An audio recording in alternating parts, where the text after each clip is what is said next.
Olha, eu quero só que você perceba uma coisa. Missão, além de ser uma obra de arte e divina, precisa-se realmente entender o sentido de missão.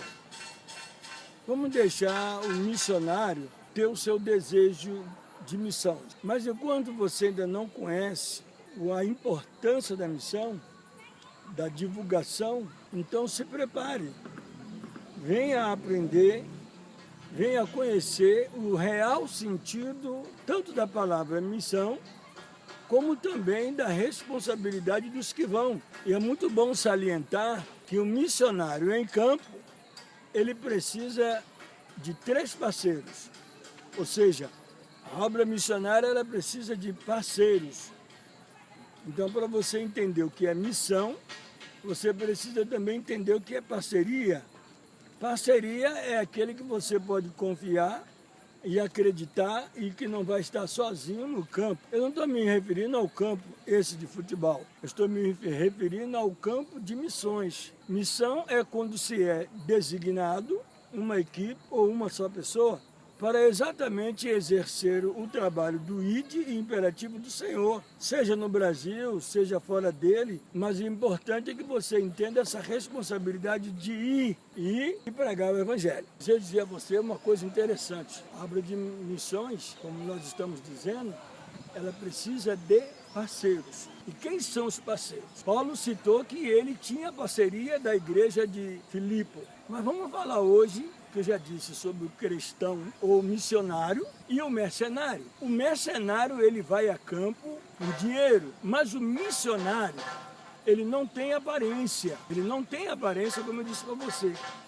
Ele tem marcas, ou ausência de solidariedade, ele tem a ausência de intercessão e ele tem a ausência dos que podem ir com ele, que podem estarem junto com ele. Então você percebeu que tem 3 parceiros. O primeiro é aqueles que os pés que vão, quão formosos os pés do que anuncia as boas novas. São parceiros, todos os que vão, só que nem caminhoneiro. Na estrada, nas grandes rodovias ou em uma greve, os caminhoneiros sempre se encontram e sempre se ajudam. Os motoqueiros, os rodoviários, eles são amigos, é uma irmandade incrível.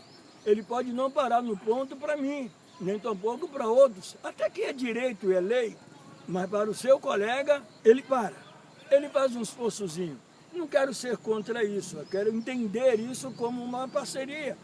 E no missionário, todos os que são evangélicos, todos, de uma maneira, de uma cadeia mundial evangelista. Todos eles são parceiros e precisam olhar e lembrar que eles estão em campo de batalha. Então, aqueles que vão, aqueles que pregam, aqueles que evangelizam, aqueles que estão irmanados em um só objetivo, são parceiros, devem ser obrigatoriamente em seu interior. Não que alguém o mande, nem que alguém o force, mas ele precisa ter esse desejo interno de ir e contribuir, certo? Depois tem as mãos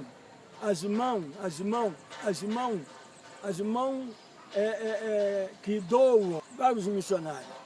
Essa camisa, ela não me serve. Poxa, aí eu vou dar ela porque ela não me serve. Eu vou mandar ela dentro de uma coletânea de outras roupas para um missionário. Não. Imagine se fosse você que estivesse no campo missionário. Tudo bem, eles estão prontos. Eles vão aceitar. Nós não sabemos o que eles comem, nem o que eles bebem. E tem muito mais ainda. O pastor missionário, o que está em campo de missões, ele tem 3 pontos de vista, a mesma coisa do pastor da congregação. Ele lá faz o mesmo serviço. Ele evangeliza, ele visita e ele ajuda. E nessas ajudas, existem pessoas que precisam de alimento, outros precisam de roupas, outros precisam de calçados, outros precisam também de dinheiro. Dinheiro, ele é um meio por qual dá sobrevivência e segurança. Então é muito interessante você saber que já falei do primeiro amigo, primeiro parceiro e o segundo parceiro. E agora tem um terceiro parceiro, que é os intercessores, aqueles que oram, intercedem, mas intercedem com gemidos inexprimíveis. Mas isso não é o gemido do Espírito? Sim, precisamos gemer, precisamos orar e interceder por eles, para que eles tenham a liberdade de pregar o Evangelho. Você lembra em Atos dos Apóstolos, quando aquela jovem que tinha o espírito de adivinho, Paulo estava pregando o evangelho naquela região. Era um homem de Deus. Paulo expulsou o demônio do corpo dela. O que aconteceu? Por causa dessa atitude, uma população se levantaram contra Paulo e Silas. E isso gerou cadeia. E isso gera represália quando você chega em uma cidade para evangelizar e alguém pode achar que você esteja forçando ele a fazer algo que não é de costume. Os missionários sofrem por isso. E o que você faz hoje? Você se importa com os missionários? Como o evangelho chegou aqui no Brasil? Como chegou ali no interior do estado da Bahia? Como chegou no interior do estado do Rio de Janeiro, São Paulo, Belo Horizonte, espalhou. Você sabe como?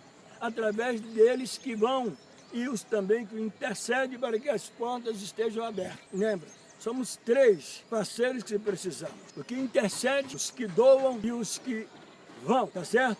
Só quem vai é que tem essa visão. Deixa eu dizer uma coisa para terminar o nosso álibi. Se de fato uma pessoa não contribui, não ajuda, não importa como, mas não quer ajudar, não importa de que maneira, mas não quer ajudar, pode impedir o reino de Deus.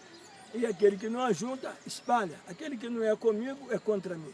Luiz Moreira, você está lembrado? Os seus amigos são os meus amigos, mas os seus inimigos também são os meus inimigos. Isso é natural. Eu sou seu amigo, você é meu amigo, e aquele que não é nosso amigo se torna nosso inimigo. Aquele que não é amigo dos que estão fazendo missões, essa é a palavra correta, é inimigo. Aquele que não se ajuda com ele, se distancia, e eles que se viram, não é assim? Pense se você estivesse no lugar dele. Pense nos missionários como se você estivesse.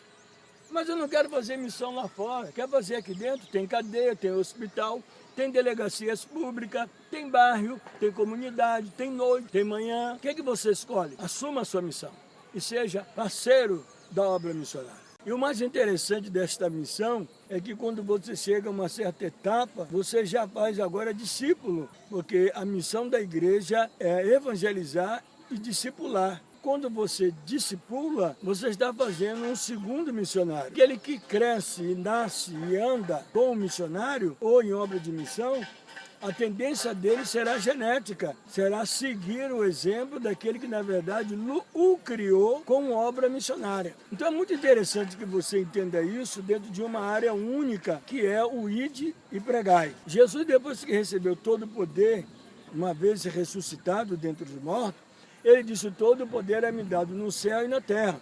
Agora ide e pregai o evangelho a toda criatura e ensinai a guardar tudo que eu vos tenho mandado. Então você vê que a questão desta obra continua. Você observa o ministério de Jesus, o ministério dos apóstolos, como se exerceu nessa atividade.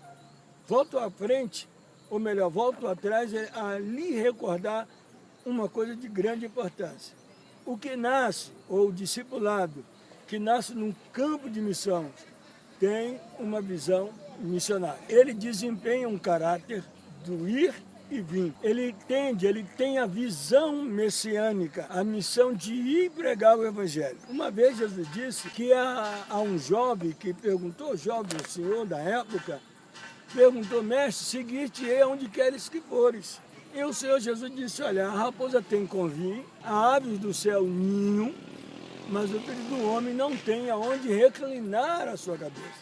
O verdadeiro missionário, ele não tem nenhuma aparência física. O verdadeiro missionário, ou vamos dizer, eu não gosto muito de usar essa palavra verdadeiro missionário e falso missionário. Eu conheço os mercenários e os missionários. Isso fica melhor para entender. O mercenário, ele também faz missões, mas ele faz em troca e em prol do seu benefício. Já o missionário, ele tem a incumbência de ir e rebanhar vidas, ganhar almas para o reino de Deus. Em Cristo Jesus, ele tem que ir popularizar, fazer discípulo. Dá um exemplo para você, quando Paulo disse, posso todas as coisas naquele que me fortalece. O apóstolo estava demonstrando uma categoria de sua experiência em campo, o que ele encontrou nisso tudo. E como Jesus disse que o Filho do Homem não tem onde reclinar a cabeça, é um lugar que você às vezes está dormindo dentro de um transporte.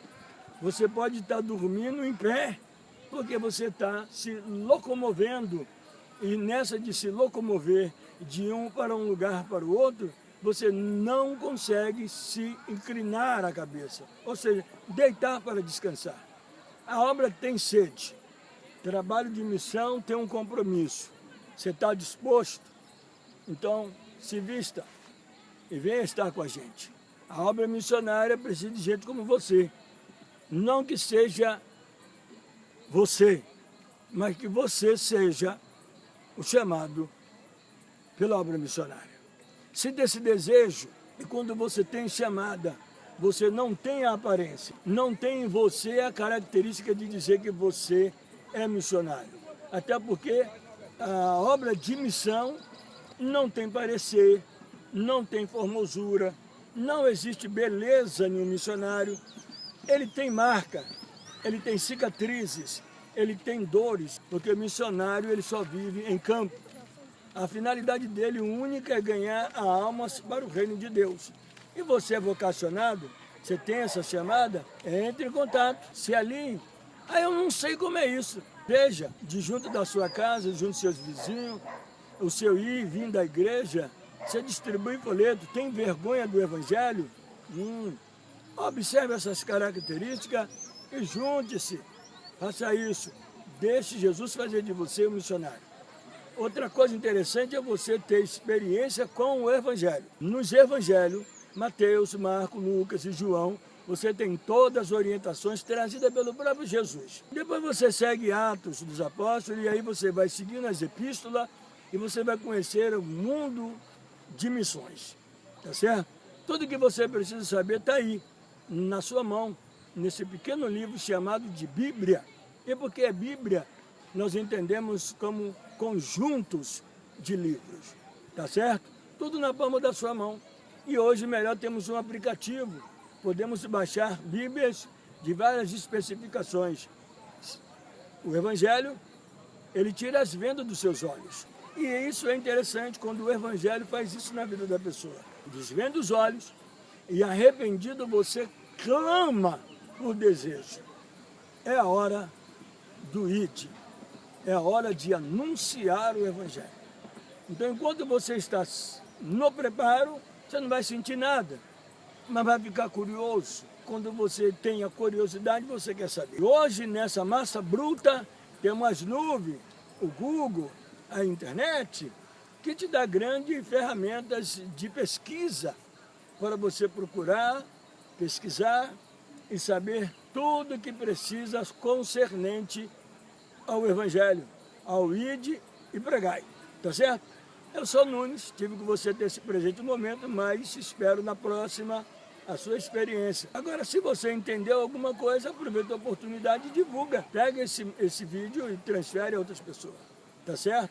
Será grande. Já que você não sabe falar, envie esse vídeo para alguém. Deus abençoe, forte abraço.